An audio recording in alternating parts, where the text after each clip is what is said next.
সবাইকে স্বাগত জানাচ্ছি। মোহাম্মদ শাহিনুর ইসলাম, প্রভাষক, রসায়ন বিভাগ, বগুড়া ক্যান্টনমেন্ট পাবলিক স্কুল ও কলেজ। শুরুতেই শিক্ষার্থী বন্ধুরা আমরা একটু লক্ষ্য করি, আমরা এখানে দুটি সবজি দেখতে পাচ্ছি। এই সবজিগুলো পরস্পর মিশ্রিত হয়ে দুটি নতুন প্রজাতির সংকর জাতের সবজি তৈরি করে। ঠিক একইভাবে এখানে আমরা দুটি ভিন্ন প্রাণী দেখতে পাচ্ছি। এই প্রাণী দুটি পরস্পর মিশ্রিত হয়ে দেখো দুটি ভিন্ন এবং সম্পূর্ণ নতুন প্রজাতির প্রাণী সৃষ্টি করে। এই প্রাণী কিংবা সবজিগুলোকে আমরা বলে থাকি হাইব্রিড জাতীয় সবজি কিংবা হাইব্রিড জাতীয় প্রাণী।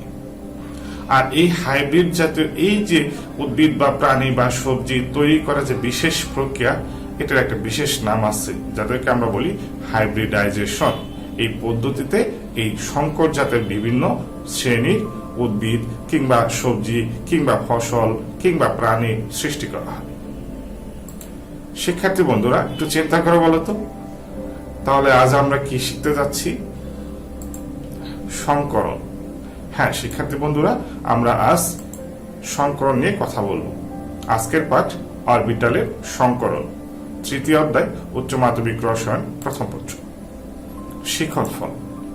এই পাঠ শেষে আমরা জানতে পারব সংকরণের ধারণার উৎপত্তি ও প্রয়োজনীয়তা, সংকরণের ধারণা ও বৈশিষ্ট্য ব্যাখ্যা করতে পারব, সংকর অরবিটালের প্রকারভেদ ব্যাখ্যা করতে পারব, কোন সমযোজী যৌগে কি ধরনের সংকরণ করবে সেটাও ব্যাখ্যা করতে পারবো, এমনকি কতিপয় সমযোজী যৌগের আকৃতি ও বন্ধন কোণ সেগুলো ব্যাখ্যা করতে পারবো। অরবিটাল সংকরণ ধারণার উৎপত্তির কারণ। শুরুতেই বিজ্ঞানী হিটলার এবং লন্ডন প্রদত্ত পারমাণবিক অরবিটাল বা যোজনী বন্ধন তত্ত্ব থেকে আমরা জানি কোন পরমাণুর যোজ্যতা স্তরে যতগুলো বিজোড় ইলেকট্রন বা অর্ধপূর্ণ অরবিটাল থাকবে তার যোজনী হবে তত, এবং সে ততগুলো সমযোজী বন্ধন সৃষ্টি করতে পারবে। যেমন নাইট্রোজেনের যদি ইলেকট্রন বিন্যাস করি 1s2, 2s2, 2px1, 2py1 এবং 2pz1, অর্থাৎ বহিঃস্তরে তিনটি বিজোড় ইলেকট্রন বা অর্ধপূর্ণ অরবিটাল থাকে, তাই তার যোজনী হবে 3 এবং সে তিনটি সমযোজী বন্ধন সৃষ্টি করতে পারবে। একইভাবে যদি অক্সিজেনের ইলেকট্রন বিন্যাস করি 2py1 এবং 2pz1 নামক দুটি বিজোড় ইলেকট্রন বা অর্ধপূর্ণ অরবিটাল পাই। এই দুটি অর্ধপূর্ণ অরবিটাল থাকায় অক্সিজেনের যোজনী হবে 2 এবং সে দুটি সমযোজী বন্ধন তৈরি করতে পারবে। যেহেতু কোন পরমাণুর যোজ্যতা স্তরে যতগুলো বিজোড় ইলেকট্রন বা অর্ধপূর্ণ অরবিটাল থাকবে ততগুলো হবে তার যোজনী এবং সে ততগুলো সমযোজী বন্ধন সৃষ্টি করবে। সুতরাং কার্বনের ইলেকট্রন বিন্যাস থেকে দেখা যায় 2px1, 2py1, অর্থাৎ দুটি অর্ধপূর্ণ অরবিটাল থাকে। এমনকি বোরনের ক্ষেত্রে 2px1 নামক একটি অর্ধপূর্ণ অরবিটাল থাকে। অতএব এই তত্ত্ব অনুযায়ী কার্বনের যোজনী 2 এবং বোরনের যোজনী 1 হওয়ার কথা। কিন্তু আমরা বাস্তবে জানি প্রায় সকল যৌগে কার্বনের যোজনী 4 এবং বোরনের যোজনী 3 হয়। কেন এমন হয়?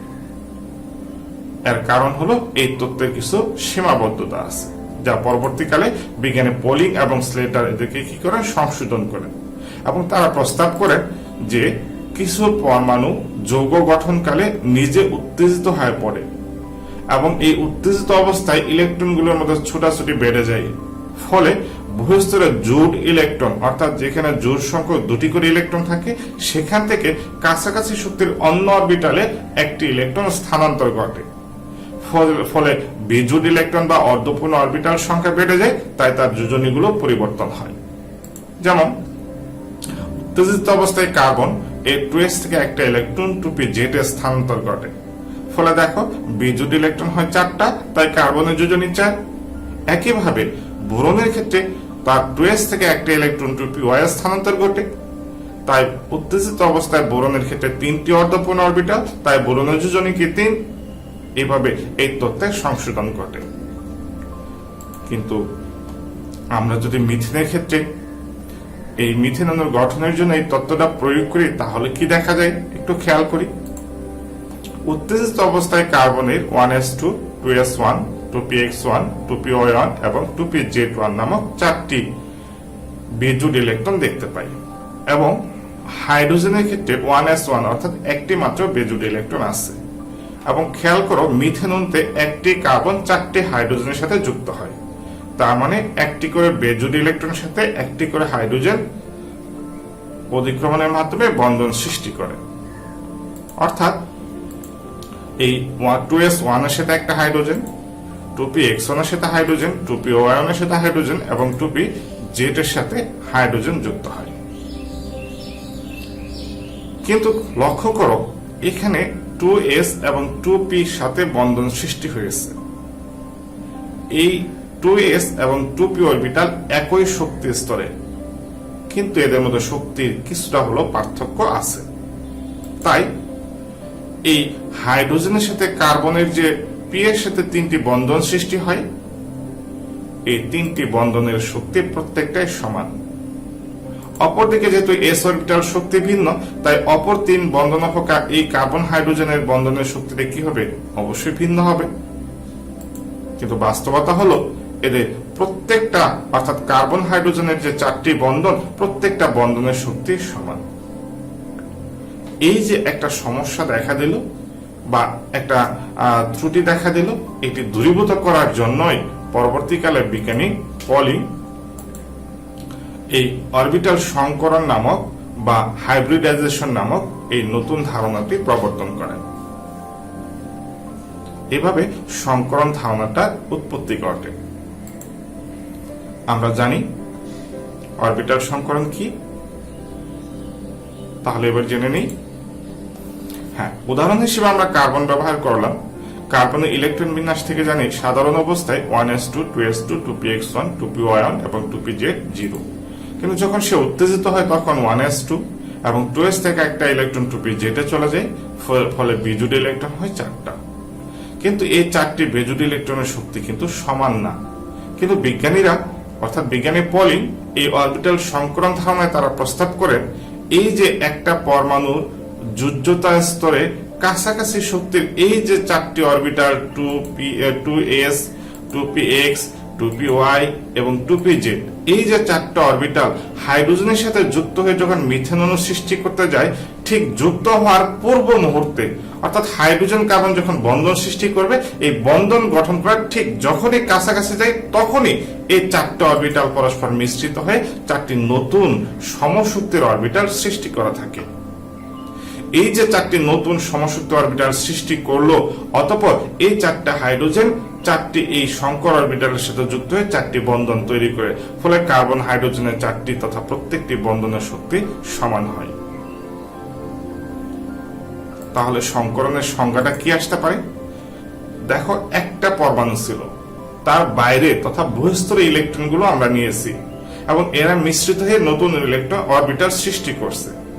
তাহলে আমরা বলতেই পারি কোন একটা পরমাণু আর বহিঃস্তরে কাছাকাছি শক্তির অরবিটালগুলো পরস্পরের সাথে মিশ্রিত হয়ে সমান সংখ্যক সমান শক্তি সম্পন্ন যে নতুন অরবিটাল তৈরি করার যে প্রক্রিয়া, এই প্রক্রিয়াটাকে অরবিটালের সংকরণ বলা হয়। অর্থাৎ কোন একটা পরমাণু থাকবে, তার বহিঃস্তরে কাছাকাছি শক্তির অরবিটালগুলো হতে হবে, এই অরবিটালগুলো পরস্পরের সাথে মিশ্রিত হয়ে সমান সংখ্যক সমান শক্তি সম্পন্ন নতুন অরবিটাল তৈরি করবে। এই নতুন অরবিটাল তৈরি করার যে বিশেষ প্রক্রিয়া, এই প্রক্রিয়াটাকেই বলা হয় হাইব্রিডাইজেশন বা অরবিটালের সংকরণ। আমরা বিভিন্ন প্রকার সংকরণ দেখতে পাই। যেমন খেয়াল করো, আমরা যদি কোন একটা পরমাণু একটা s অরবিটালের সাথে একটা p অরবিটালের সংকরণ ঘটে, তাহলে সমশক্তি সম্পন্ন দুটি নতুন sp অরবিটাল পাবো। এরা পরস্পর সরল রেখার মতো যুক্ত থেকে যার বন্ধন কোণগুলো 180 ডিগ্রি বা গঠন সৃষ্টি করে, সরলরৈখিক গঠন সৃষ্টি করা থাকে। ঠিক একইভাবে যদি আমরা একটা s এবং দুটি p অরবিটালের মধ্যে সংকরণ ঘটে বলে জানি, তাহলে এরা পরস্পর মিশ্রিত হয়ে 3টি সমান শক্তির নতুন অরবিটাল সৃষ্টি করে, যাদের গঠন হয় ত্রিভুজীয় এবং সমতুল্য ত্রিভুজাকৃতি, বন্ধন কোণ 120 ডিগ্রি। একটা s, 3টে p তথা মোট 4টি অরবিটালের মধ্যে যদি মিশ্রণ তথা সংকরণ ঘটে, তাহলে sp3 নামক নতুন 4টি অরবিটালের সৃষ্টি করবে। এই 4টি অরবিটাল যুক্ত থেকে চতুস্তলকীয় কাঠামো তৈরি করে, যাদের বন্ধন কোণ হয় 109.5 ডিগ্রি। এই যে সংকরণ ঘটে, কোথায় ঘটতে পারে, কি শর্ত পূর্ণ করলে বা সংকরণটা ঘটবে? হ্যাঁ, প্রথম শর্ত হলো শুধুমাত্র একক বিচ্ছিন্ন পরমাণুতে সংকরণ করতে পারে, অর্থাৎ কোনো অণু নয়। অণু গঠনের আগে যে পরমাণু থাকে সেই পরমাণুতেই সংকরণ ঘটবে। যেমন আমরা বেরিলিয়ামের ক্ষেত্রে যদি বলি, তাহলে তার এই একটি এস অরবিটাল এবং একটি পি অরবিটালের মধ্যে এরূপ সংকরণের মাধ্যমে sp নামক দুটি নতুন অরবিটাল তৈরি করে এবং এদের গঠন হয় সরল রৈখিক। বন্ধন কোণ হয় 180 ডিগ্রি। একইভাবে কোন পরমাণুর বহিঃস্তরে বিদ্যমান কাছাকাছি বা প্রায় সমশক্তির অরবিটাল সময় সংকরণে অংশগ্রহণ করতে পারে। অর্থাৎ কোন একটা পরমাণুর যদি অরবিটাল প্রথম শক্তিস্থ অরবিটাল আবার চতুর্থ শক্তিস্থ অরবিটালের কথা বলি, তাহলে সেখানে সংকরণ ঘটবে না। হ্যাঁ, তৃতীয় সাথে চতুর্থ তারা খুব কাছাকাছি, শক্তির পার্থক্য যদি কম হয় তাহলে সংকরণ করতে পারে। তার মানে কোন একটা পরমাণু উহার বহিঃস্তরে কাছাকাছি শক্তির যে অরবিটাল গুলো আছে, এরা পরস্পর মিশ্রিত হয়ে সমান সংখ্যক সমান শক্তি সম্পন্ন নতুন অরবিটাল তৈরি করবে, অন্যথায় সম্ভব না। যেমন আমরা বেরিলিয়ামের ক্ষেত্রে দেখি, উহার বহিঃস্তরে দেখো 2s এবং 2p কাছাকাছি শক্তি, এরা সংকরণে অংশগ্রহণ করতে পারে। একইভাবে যদি আয়রনের ক্ষেত্রে লক্ষ্য করি, উহার বহিঃস্তরে একই শক্তির স্তর না, কিন্তু দেখো 3d, এটা 4s, এটা 4p, 4p, 4p, তার মানে কি 3d দুইটা, একটা s এবং 3টে p মিলে d2sp3 নামক সংকরণে ঘটাতে পারে। অর্থাৎ এরা সংকরণে অংশগ্রহণ করে সমান শক্তি সম্পন্ন 6টি নতুন অরবিটাল তৈরি করতে পারে। এর ব্যতিক্রম ঘটলে সংকরণ ঘটবে না। বৈশিষ্ট্য: 1 নাম্বার, সংকরণের ফলে সমশক্তি সম্পন্ন এবং সমান সংখ্যক নতুন অরবিটাল তৈরি হবে। এই নতুন অরবিটাল গুলো শক্তি সমান, যতগুলো মিশ্রণ অংশগ্রহণ করবে ঠিক ততগুলোই তৈরি হবে। দেখো, দুটি অরবিটাল মিশ্রিত হয়ে নতুন দুটি অরবিটাল তৈরি করা থাকে। তার মানে সংকরণের ফলে সমান শক্তি সম্পন্ন অরবিটাল তৈরি হয় এবং যতগুলো সংকরণে অংশগ্রহণ করে ঠিক ততগুলো নতুন অরবিটালই তৈরি হয়ে থাকে। 2 নাম্বার, সংকরণের ধরন থেকে অণুর আকৃতি এবং বন্ধন কোণের একটা ধারণাও আমরা পেয়ে থাকি। কিভাবে? দেখো, যদি sp সংকরণ ঘটে তাহলে বন্ধন কোণ হবে 180 ডিগ্রি এবং গঠনটা হবে সরল রৈখিক। যদি sp3 সংকরণ ঘটে, বন্ধন কোণ হবে 109.5 ডিগ্রি প্রায় এবং গঠন হবে বা আকৃতি হবে চতুস্তলকীয় বা টেট্রাহেড্রাল। 3 নাম্বার, উৎপন্ন সংকর অরবিটাল গুলোর মধ্যে পরস্পর বিকর্ষণ করে। এই বিকর্ষণের কারণে তারা নির্দিষ্ট ত্রিমাত্রিক দিক বরাবর বিন্যস্ত থাকে। যেমন যদি এই 3টি সংকর অরবিটাল হয়, একদিকে 180 ডিগ্রি কোণ আর একদিকে 90 ডিগ্রি কোণ, এভাবে তারা থাকতে পারে না। কেন? কারণ এদের মধ্যে বিকর্ষণ করে। এই বিকর্ষণ জনিত কারণে তারা এমন অবস্থা সৃষ্টি করে যাতে সব দিকে সবচেয়ে বিকর্ষণ বলটা কম কার্যকরী হয়। 3টি অরবিটাল হলে তার গঠন হবে এমন এবং বন্ধন কোণ 120 ডিগ্রি হয়ে যাবে। 4 নাম্বার, পারমাণবিক অরবিটালের মতো প্রত্যেকটি সংকর অরবিটালেও সর্বোচ্চ বিপরীত ঘূর্ণন বিশিষ্ট 2টি ইলেকট্রন থাকতে পারে। যেমন পারমাণবিক অরবিটাল আমরা জানি বিপরীত ঘূর্ণন বিশিষ্ট সর্বোচ্চ 2টি ইলেকট্রন ধারণ করতে পারে, ঠিক এই সংকর অরবিটালেও সর্বোচ্চ বিপরীত ঘূর্ণন বিশিষ্ট 2টি ইলেকট্রনই ধারণ করতে পারবে। এই সংকরণ কত প্রকার হতে পারে? সাধারণত আমরা খেয়াল করলে দেখব যে s অরবিটাল, p অরবিটাল এর মধ্যে সংকরণ ঘটলে তাকে sp সংকরণ বলি, sp2 সংকরণ বলি, sp3 সংকরণ, dsp2, dsp3, d2sp3 এবং d3sp3, মোট 7 প্রকার। সাধারণত আমরা এই 7 প্রকারের সংকরণ সংঘটিত হয় বলে জেনে থাকি বা লক্ষ্য করি। এবার কোন অণুতে বা কোন যৌগে কি সংকরণ ঘটছে কিভাবে বুঝবো, কিভাবে নির্ণয় করব? ওরা বুঝলোই বা কেমনে? চলো বন্ধু আমরা নির্ণয় করা শিখে নিই। কোন যৌগ বা অণুর কেন্দ্রীয় পরমাণুর সংকরণ নির্ণয়।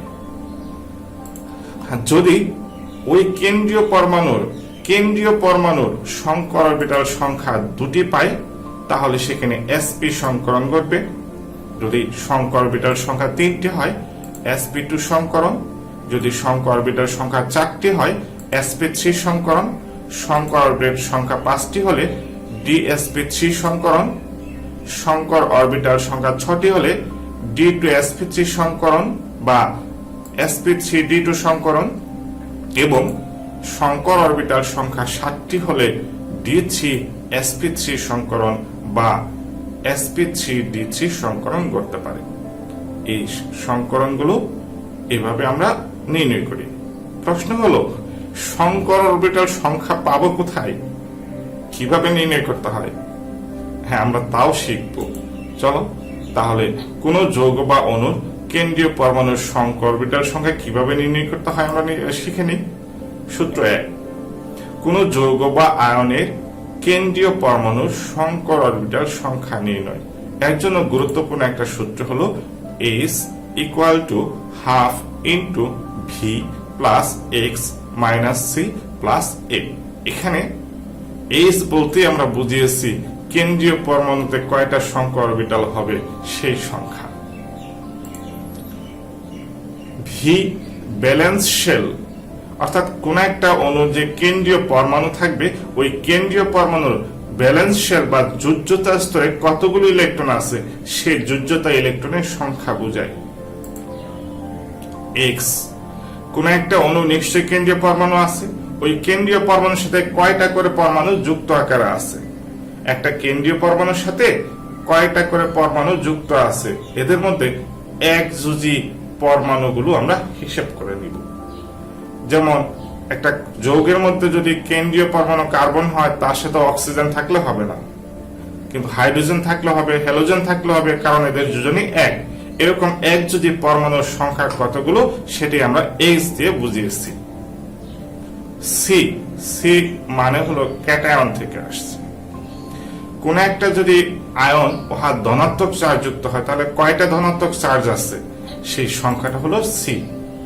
A, অ্যানায়ন, যদি এটা ঋণাত্মক চার্জযুক্ত আয়ন হয় তাহলে কয়টা ঋণাত্মক চার্জ আছে সেই সংখ্যাটা হবে আমাদের A এর মান। এভাবে এই মানগুলো যদি সমীকরণে বসাই তাহলে S এর মানটা পেয়ে যাব, তথা সংকর অরবিটাল সংখ্যা পাবো। আর সংকর অরবিটাল সংখ্যা পেলে আমরা কি সংকরণ ঘটবে সেটাও বলে ফেলতে পারবো। এভাবে কোন একটা যৌগের সংকরণ নির্ণয় করা হয়। তাহলে আমরা প্রয়োগ করি। প্রয়োগ সূত্র 1, আমরা একটা যৌগের উদাহরণ নিচ্ছি মিথেন। দেখো এখানে কার্বন একটা আর 4টি হাইড্রোজেন তার চারপাশে যুক্ত হয়ে আছে।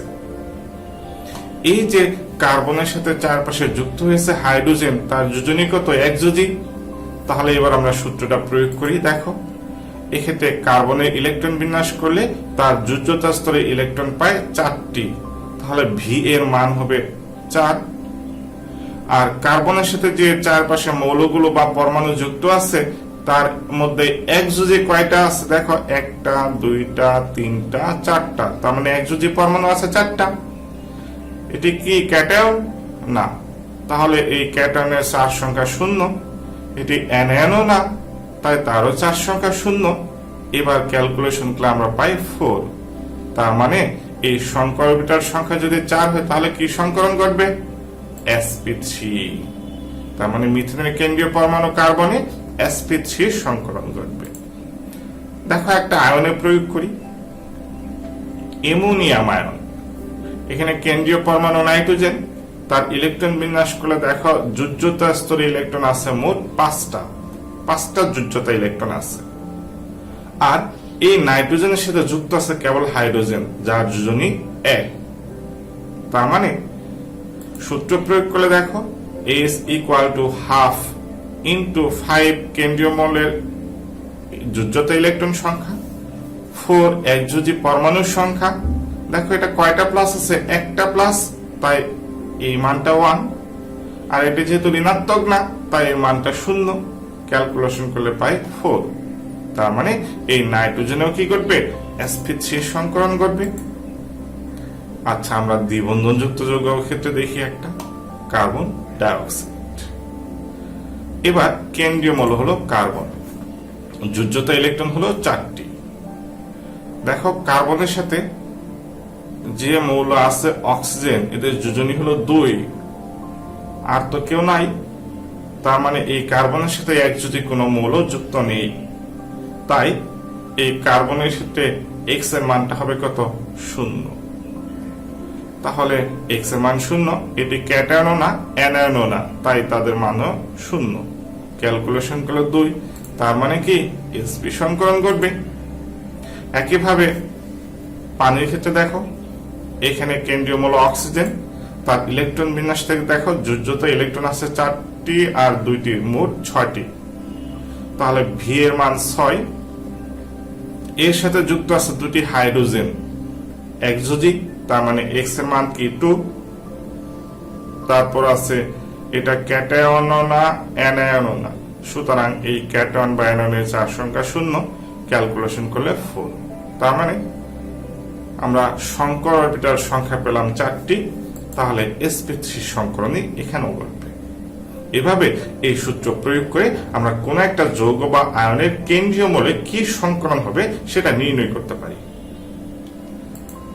বিকল্প আরো একটা সূত্র আমরা শিখে নেই, সূত্র 2।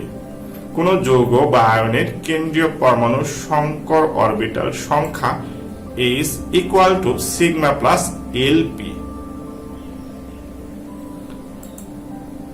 এই সিগমা হলো কেন্দ্রীয় মৌলের সিগমা বন্ধন সংখ্যা, অর্থাৎ কেন্দ্রীয় মৌল কতগুলো সিগমা বন্ধন সৃষ্টি করছে সেটা।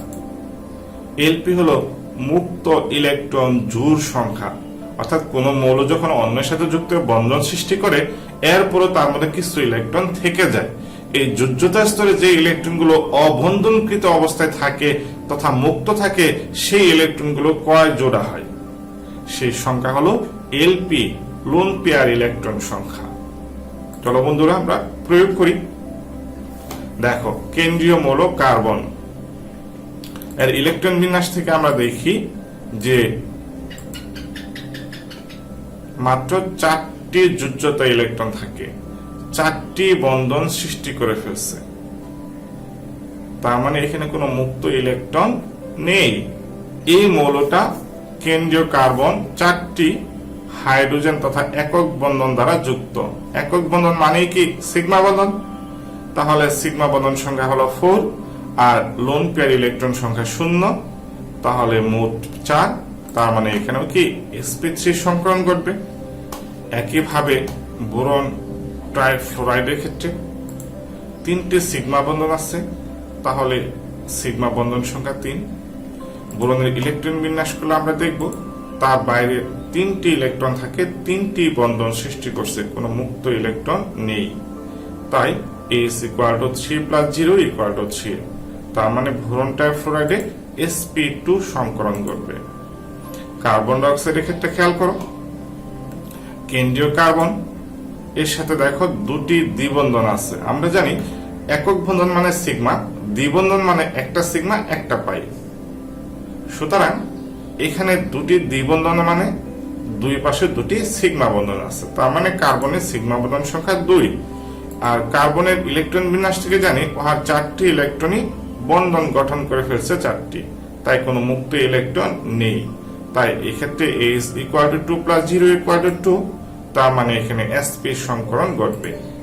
পানির ক্ষেত্রে যদি বলি, এক্ষেত্রে আমরা খেয়াল করলে দেখব অক্সিজেনের দুই পাশে 2টি সিগমা বন্ধন আছে, তার মানে সিগমা বন্ধন সংখ্যা 2 প্লাস অক্সিজেনের ইলেকট্রন বিন্যাস করলে দেখি এর বাইরে 6টি ইলেকট্রন থাকে, এর মধ্যে 2টি বন্ধন গঠন করলো আর 4টা কিন্তু রয়ে যায়।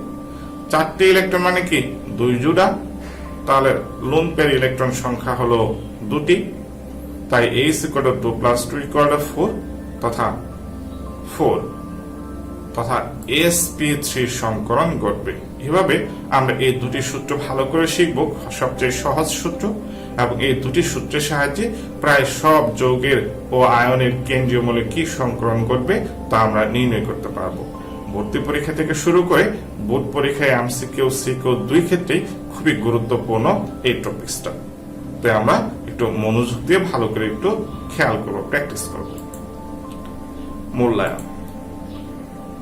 এবার বলো তো দেখি সংকর অরবিটালের বৈশিষ্ট্য কি বা সংকরণের বৈশিষ্ট্য কি, সংকর অরবিটালের প্রকারভেদগুলো কি কি,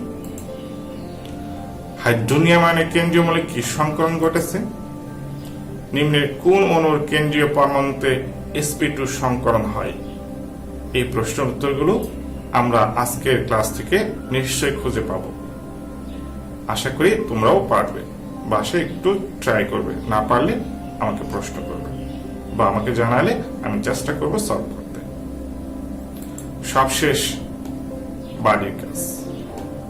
হ্যাঁ, তোমাদের জন্য আমরা ছোট্ট একটা বাড়ির কাজ দিয়ে দিচ্ছি, বাসায় তোমরা ট্রাই করবে। দেখো এখানে এ, বি, এক্স ও ওয়াই চারটি মৌল, যাদের পারমাণবিক সংখ্যা যথাক্রমে 4, 8, 9 এবং 16। এরা YB2, AX2, YX2 অণু গঠন করতে পারে। প্রশ্ন হলো উদ্দীপকের YB2, AX2 এবং YX2 এর কেন্দ্রীয় মৌলের সংকরণ কি হবে নির্ণয় করো। এই কাজটুকু নিশ্চয় বাসায় তোমরা চেষ্টা করবে। সাথে থাকার জন্য সবাইকে ধন্যবাদ। পরবর্তী ক্লাসের ভিডিও আবার দেখার আমন্ত্রণ জানিয়ে এখানে শেষ করছি। আল্লাহ হাফেজ।